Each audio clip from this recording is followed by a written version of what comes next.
నారాయణుడు దశావతారాలతో ఆది మహావిష్ణుగా స్వయంభుగా వెలిసిన క్షేత్రం అది. తెలంగాణలోనే ఏకైక దేవాలయంగా విరజిల్లుతున్న ఆలయం. ఇక్కడ ఇంకో ప్రత్యేకత ఏంటంటే దశావతారాలతో ఉన్న ఆది మహావిష్ణు విగ్రహం వెనక వైపు మోహిని అవతారం కూడా కనిపిస్తుంది. వందల సంవత్సరాల చరిత్ర కలిగిన విగ్రహంగా చెబుతున్న ఈ ఆలయంలో అన్ని ప్రత్యేకతలే. ఇక్కడ స్వామివారిని దర్శించుకుంటే సకల శుభాలు జరుగుతాయనేది భక్తుల నమ్మకం. నారాయణుడు ఆది మహావిష్ణుగా దశావతారాలతో వెలిసిన ఈ దేవాలయంపై జీ తెలుగు న్యూస్ ప్రత్యేక కథనం.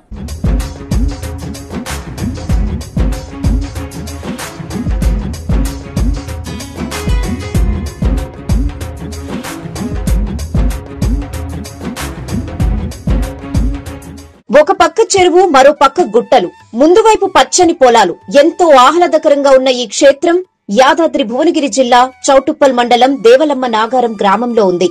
చెరువు కట్టపై ఆలయం శిథిలావస్థలో ఉండేది. ఆలయంలో విగ్రహం కూడా ఉండేది కాదు. 9 ఏళ్ల క్రితం ఆలయ సమీపంలో రోడ్డు నిర్మాణ పనులకు తవ్వుతుండగా ఒక విగ్రహం బయటపడింది.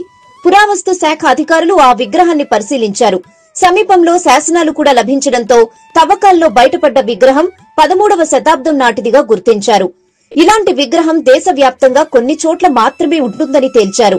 ఈ విగ్రహాన్ని నిజంగా చెప్పాలంటే ఇది చాలా కాస్ట్లీ అయినటువంటి విగ్రహాన్ని గవర్నమెంట్ వాళ్ళు కూడా ఈ గ్రామానికి ఇచ్చేసి ఈ విగ్రహం చాలా కాస్ట్లీ, దీని సెక్యూరిటీ కావాలంటే నీ మ్యూజియం లో పెడతామని చెప్పారు. మేము మా గ్రామస్తులందరం కూడా ఇది అలా కాదు, దీన్ని మేము అందరం కూడా గ్రామస్తులందరం కూడా ఏకదాటిగా ఉండి ఈ విగ్రహాన్ని ఇక్కడనే ప్రతిష్టాప చేసుకున్నామని ఆ 15 రోజుల్లోనే వైకుంఠ ఏకాదశి నాడే ఈ విగ్రహ ప్రతిష్టాపన చేయడం జరిగింది. అప్పటి నుంచి ఈ యొక్క దేవాలయము ప్రతి సంవత్సరం కూడా అంచెలంచెలుగా ఎదుగుతూ ఈ యొక్క గ్రామమే కాదు చుట్టుపక్కల తెలంగాణ గ్రామము కూడా ఎంతో మంది భక్తులు విచ్చేసి కోరుకున్న కోరికలు నెరవేర్చేటటువంటి స్వామిగా నిలిచిపోయారు ప్రతి ఒక్కరి గుండెలలో.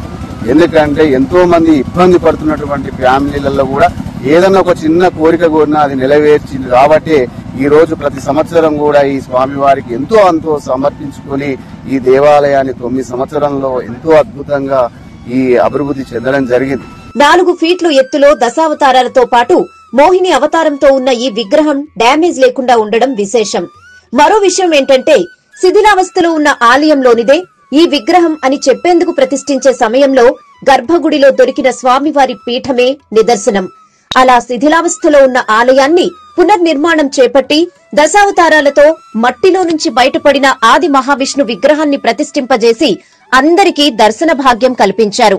ఈ దేవాలయం హైదరాబాద్ నుంచి 35 కిలోమీటర్ల దూరంలోనే విజయవాడ హైవేకు 2 కిలోమీటర్ల లోపల ఈ దేవాలయం ప్రతిష్ఠితమై ఉన్నది. ఈ దేవాలయం గత 9 సంవత్సరాలుగా దేవుడు భూమి నుంచి ఉద్భవించినప్పటి నుంచి కూడా మేము దేవాలయ ప్రతిష్టాపన చేసుకున్నప్పటి నుంచి ఇది 9వ వార్షికోత్సవం.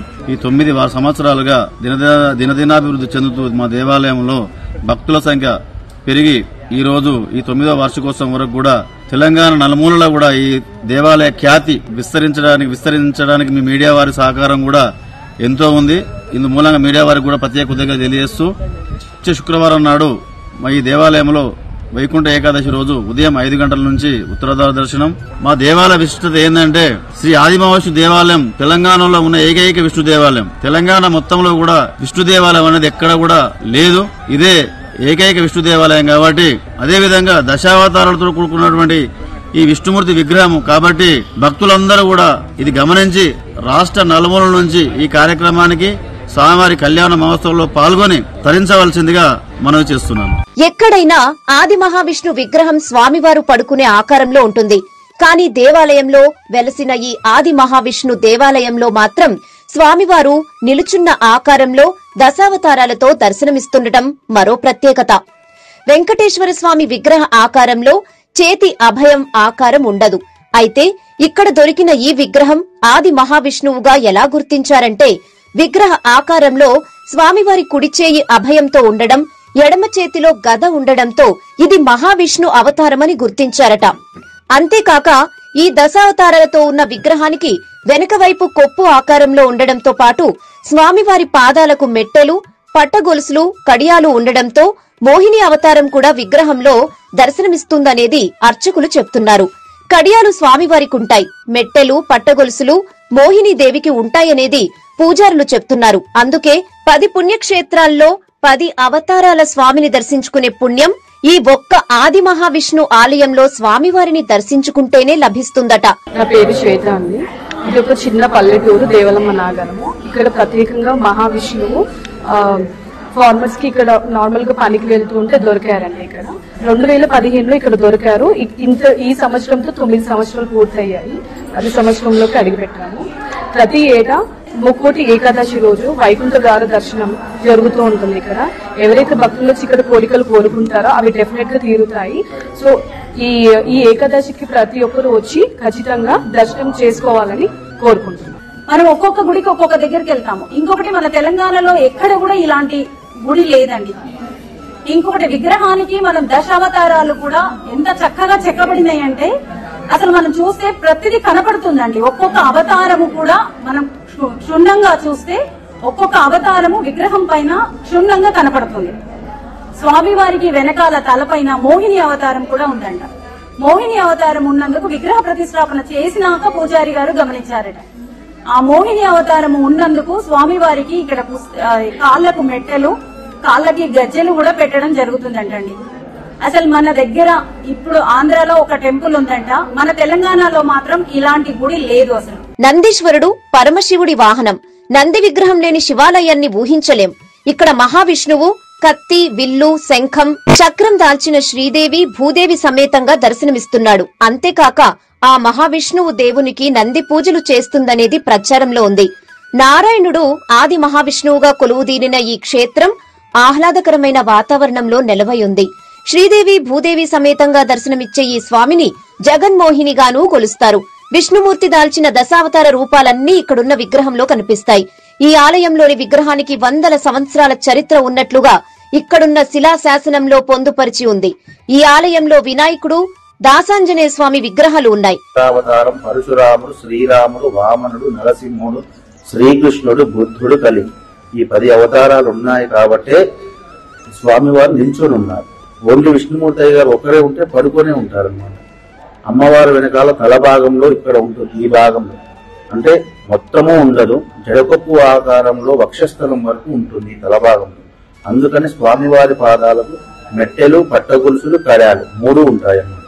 యాక్చువల్ గా స్వామివారిని జగన్మోహిని అవతారం అని అంటారు. అంటే మనకు చిన్న ఎగ్జాంపుల్ ఏంటంటే మీరు ఎక్కడికి వెళ్ళినా కానీ ఒకరినే దర్శనం చేసుకుంటారు. భద్రాచలం వెళ్ళినా రామచంద్ర స్వామి ఉంటారు, జాయరూటకి వెళ్ళినా లక్ష్మీనరసింహస్వామి ఉంటారు. ఇంకెక్కడికి వెళ్ళినా మనం ఒక్కరినే దర్శనం చేసుకుంటారు. కాకపోతే ఈ దేవాలయానికి వస్తే 10 పుణ్యక్షేత్రాలు దర్శించుకున్న పుణ్యం కలుగుతుంది. కాకపోతే ఈ దేవాలయం ఉందని ఎవరికి తెలియదు. మన ఎంటైర్ తెలంగాణలో ఉన్న ఏకైక విష్ణువాలయం ఇది ఒక్కటే, కాకపోతే ఎవరికి తెలియదు. ఇంకొకటి ఏంటంటే అందరూ కూడా ఈ దేవాలయం ఆయనదే అన్నారు. ఎందుకంటే అందరికీ ఇక్కడ ఈ దేవాలయం పాతది అంటున్నారు. మరి ఇంతకుముందుకు ఈ దేవాలయంలో ఏముంది అంటే ఏమీ లేదు. ఇక్కడ గర్భగుడిలో, అంతరాలయంలో మనకంటే ఎత్తు తోమారు. జనం కోసం మనకంటే పెద్ద పెద్ద గుంటలు ఉంటుంది. అలా ఉంటున్న సమయంలో ఏంటంటే ఈ గుడి మీద కూడా చాలా పెద్ద పెద్ద చెట్లు ఉంటుంది. దీంట్లో అడుగు పెట్టాలన్నా భయపడేవారు. అలా ఉన్న సమయంలో ఇవన్నీ మరమ్మతులు చేసేస్తుంటే మరి ప్రతిష్టాపన చేయాలంటే ఒక ప్రాణపత్రం అనేది కంపల్సరీ, ఒక పీఠం కావాలి. ఆ సమయంలో ఏంటంటే మనకు మన పెద్దయ్య గారు ఉండి మా ఆర్డర్ చేద్దామని అనుకున్నారు. అదే రోజు ఈ గుంటలన్నీ పూర్తి చేస్తున్నారు.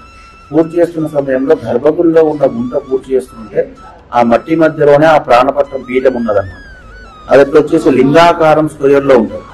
లింగాకారం స్క్వేర్ లో ఉండేసరికి అందరూ ఏదో ఒక పాత శివాలయం అంటున్నారు. కానీ శివాలయాల్లో ఉండే 100కు 98 గుళ్ళల్లో రౌండ్ గానే ఉంటది పీఠం. ఎక్కడో ఒక చోట స్క్వేర్ లో ఉంటది. అందరికీ తెలియదు. పెద్ద గురు గారు చూపిస్తే ఇంతకంటే గట్టి రాళ్ళు మనం తయారు చేయలేము, కొనుక్కరాలేము, ఇది ఆ కాలం నాటి రాయి, ఇందులోనే ప్రతిష్టాపన చేద్దాం ఏమన్నా కానీ అన్నారు.